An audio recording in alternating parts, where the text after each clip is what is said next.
देश दुनिया की तमाम बड़ी खबरों को देखने के लिए हमारे चैनल को सब्सक्राइब करें और बेल आइकन को दबाएं ताकि सबसे बड़ी खबर सबसे पहले आप तक पहुंच सके।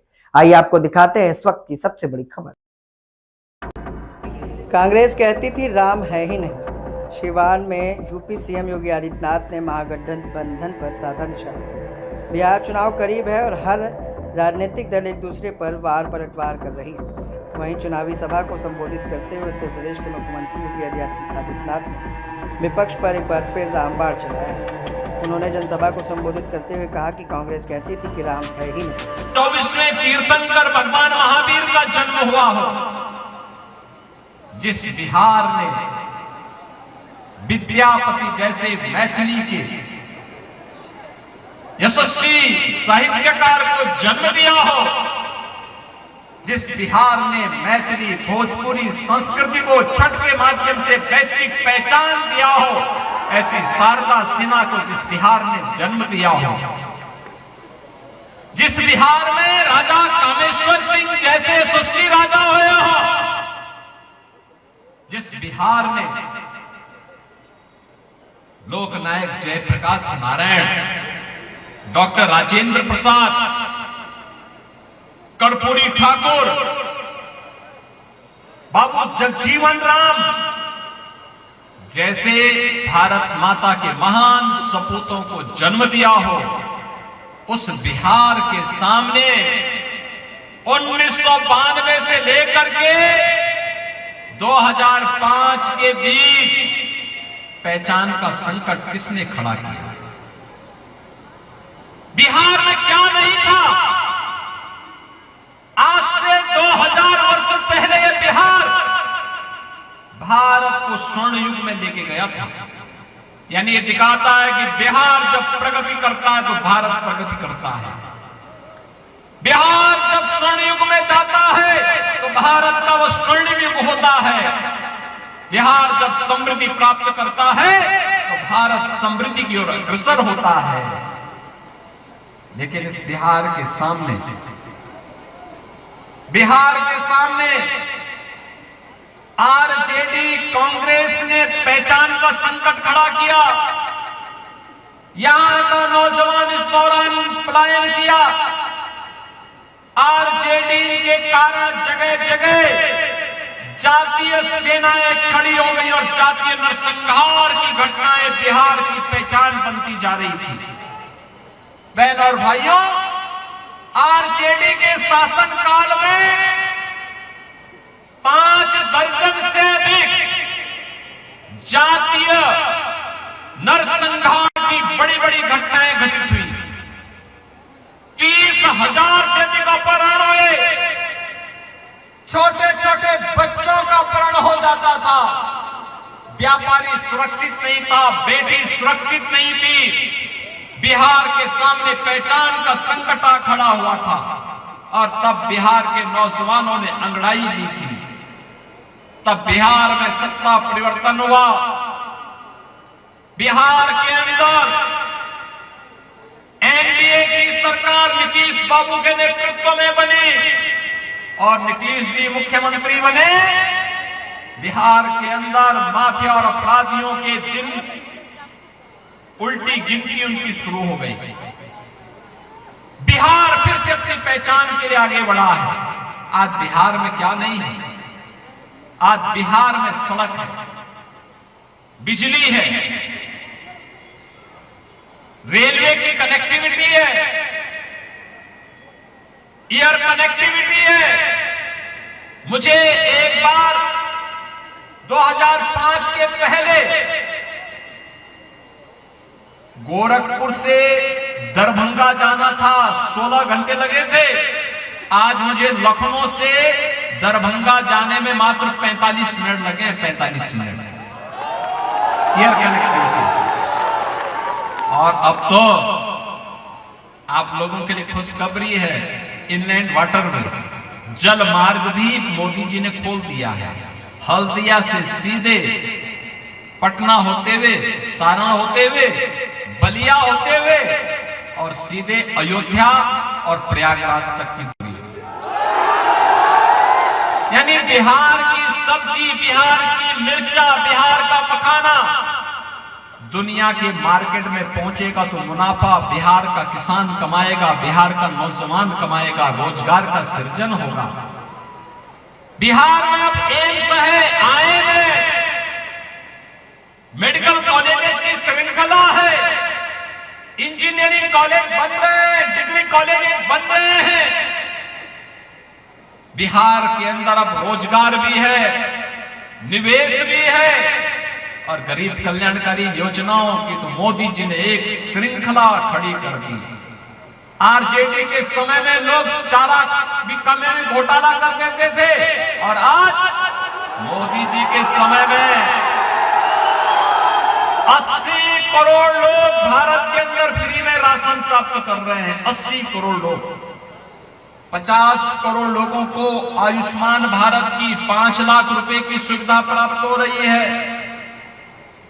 46 करोड़ लोगों के बैंक में खाते खुल गए हैं और सरकार की कोई भी सहायता सीधे गरीब के खाते में जाता है, किसान के खाते में जाता है, नौजवान के खाते में जाता है। तो बीच का बिचौलिया समाप्त, यानी कांग्रेस और आरजेडी को मोदी जी ने बेरोजगार कर दिया। बहनों और भाइयों, हर गरीब के घर में शौचालय, हर गरीब को सिर ढकने के लिए छत, प्रधानमंत्री आवास योजना के माध्यम से हर गरीब को फ्री में बिजली का कनेक्शन, हर गरीब को उज्ज्वला योजना का कनेक्शन, यह भी मोदी जी ने प्रदान कर दिया है। और मोदी जी ने कहा है जो बाकी बचे होंगे उनको भी देंगे। 70 वर्ष से ऊपर के किसी भी बुजुर्ग को, वो किसी भी जाति का हो, वह अपना वयम वंदना कार्ड बना करके 5 लाख रुपए हर वर्ष स्वास्थ्य बीमा का लाभ प्राप्त कर सकता है। हर वर्ष ये मोदी जी ने दिया है। ये एनडीए की डबल इंजन की सरकार ने दिया है। और यही कहने के लिए बहनों और भाइयों मैं आपके पास आया हूं, अब बिहार पहचान के लिए मोहताज नहीं है। नया बिहार फिर से स्वर्णिम बिहार बनने की ओर अग्रसर है। ये कांग्रेस आरजेडी ने तो बाबा साहब भीमराव अंबेडकर का भी अपमान किया था। मोदी जी आए, बाबा साहब भीमराव अंबेडकर से जुड़े हुए 5 प्रमुख स्थलों को पंचतीर्थ के रूप में विकसित मोदी जी ने किया, बीजेपी ने किया। बाबा साहब भीमराव अंबेडकर ने जिस धरती पर जन्म लिया, उस धरती पर मऊ मध्य प्रदेश में भव्य स्मारक, बाबा साहब भीमराव अंबेडकर ने उच्च शिक्षा इंग्लैंड के जिस मकान में रह करके ली थी, इंग्लैंड की सरकार उसको बेच रही थी, मोदी जी ने खरीदा और खरीद करके दलित छात्रों के लिए वहां पर छात्रावास बनाया, उनको स्कॉलरशिप दी और फिर बाबा साहब भीमराव अंबेडकर का वहां स्मारक भी बना दिया है।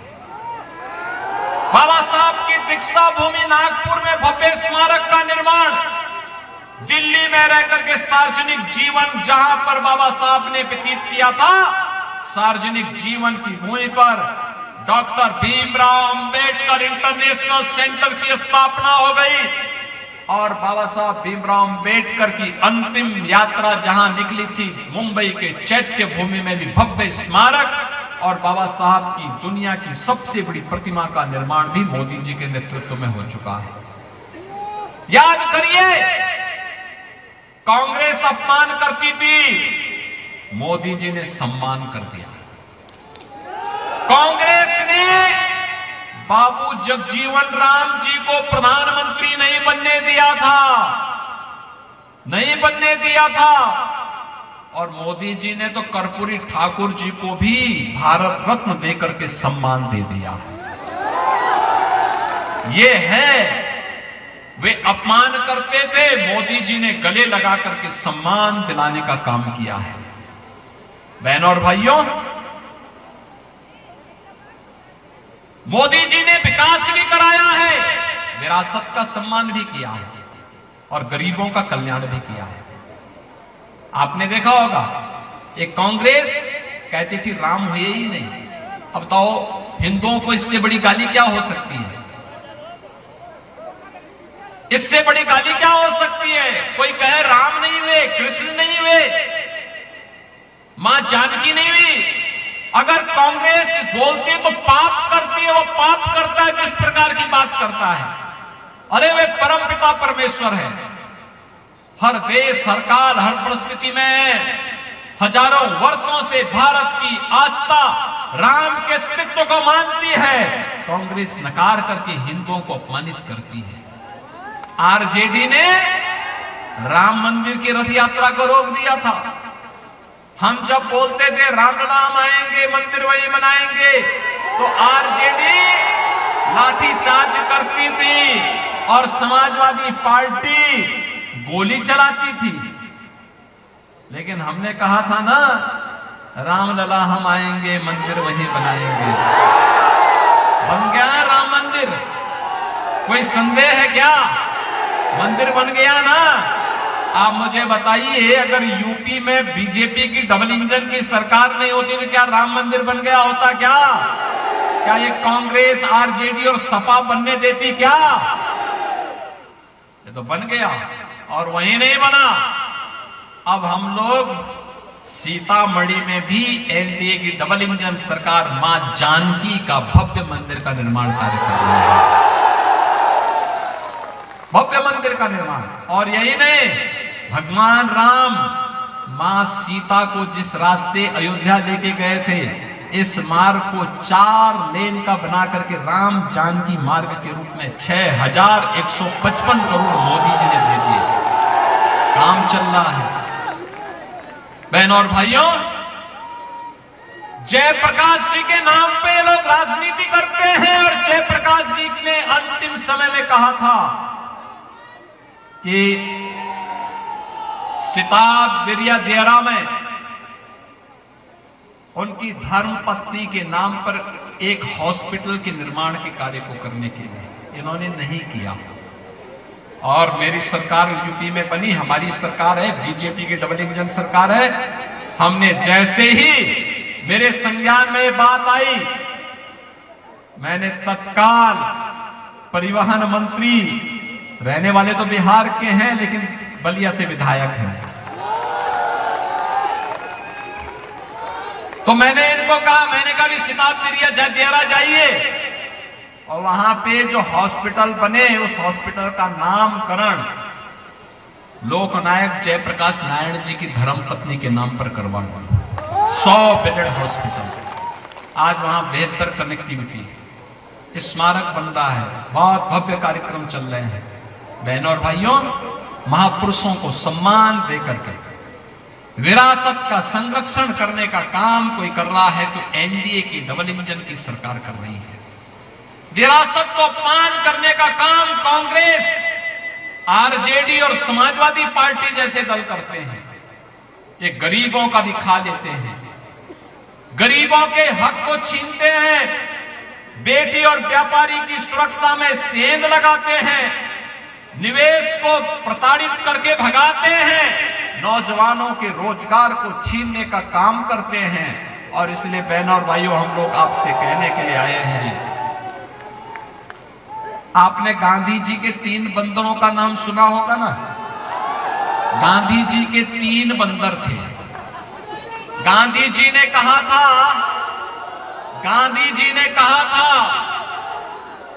कि उन 3 बंदरों को 3 प्रतिकृति के रूप में उन्होंने प्रस्तुत किया था। बुरा मत सुनो, बुरा मत बोलो और बुरा मत देखो। लेकिन आज इंडी गठबंधन के 3 बंदर पप्पू के रूप में, टप्पू के रूप में और अप्पू के रूप में बिहार को फिर से ठगने के लिए आ गए हैं। ये लोग अच्छा नहीं बोल सकते, एक अच्छा नहीं सुन सकता, एक अच्छा नहीं देख सकता, इसलिए इनको विकास नहीं दिखाई दे रहा है, गरीब कल्याण नहीं दिखाई देता है और विरासत का सम्मान भी इनको अच्छा नहीं लगता है। इसलिए बहनों और भाइयों, मैं आपसे कहने के लिए आया हूं, ये जितने भी महागठबंधन से जुड़े हुए लोग आपके बीच आ रहे हैं ना, ये जितने भी हैं, ये सभी के सभी लोग बिहार और देश को लूटने वाले लोग हैं, गरीबों के हकों पर डकैती डालने वाले लोग हैं। जब सत्ता रहती है तो डकैती डालते हैं और जब सत्ता से वंचित हो जाते हैं तो झूठ फरेब करके लोगों को बहकाने का कार्य करते हैं। आज भी वे लोग यही कर रहे हैं, लगातार झूठ पे झूठ, झूठ पे झूठ। लेकिन मैं आपसे कहना चाहता हूं, जिन्होंने देश को लूटा है, देश की विरासत का अपमान किया है और लगातार आज भी वे यही कर रहे हैं, उनका आचरण देखो ना। इसी सीवान में खानदानी माफिया को गले लगा रहे हैं, आप देख रहे होंगे चंदू बाबू के साथ क्या घटना घटित हुई थी इस सीवान में। एसिड से उस माफिया ने उड़ेल डाला था। यह घटना घटित होती थी बिहार में आरजेडी के समय में, लेकिन अब नहीं, अब तो यूपी का बुलडोजर चांप रहा है माफिया को। अब नहीं ये लोग कुछ कर सकते, और इसीलिए बहनों और भाइयों मैं आपसे अनुरोध करने के लिए आया हूं, अपील करने के लिए आया हूं। हमारा सहयोगी दल है लोजप्पा आर। आपने देखा होगा बिहार के यशस्वी नेता थे श्री रामविलास पासवान जी। रामविलास पासवान एक ऐसा नाम युवा से लेकर के लगातार जिन्होंने बिहार के विकास के बारे में निरंतर प्रयास किया। आज उनके पुत्र अपने पिता की विरासत को लेकर के एनडीए के साथ खड़े हैं और उसी परंपरा का निर्वहन करने के लिए हम लोग आज आपके बीच आए हैं कि लोजपा आर ने एनडीए के समर्थन से यहां पर श्री सीमांत मृणाल को अपना प्रत्याशी बना करके उतारा है और इन प्रत्याशी का चुनाव चिन्ह भी है जिससे मैं आया हूं यहां पर, हेलीकॉप्टर। सीमांत मृणाल यहां से जीतेंगे तो हेलीकॉप्टर से इस विधानसभा क्षेत्र गरखा के सभी नौजवानों को सैर कराने का काम भी कर देंगे। और इसीलिए आपसे अपील करने के लिए आए हैं, इस हेलीकॉप्टर विधानसभा, इस हेलीकॉप्टर चुनाव चिन्ह पर लोजपा आर के प्रत्याशी सीमांत मृणाल को भारी बहुमत से विजयी बना के भेजना है। भेजेंगे ना?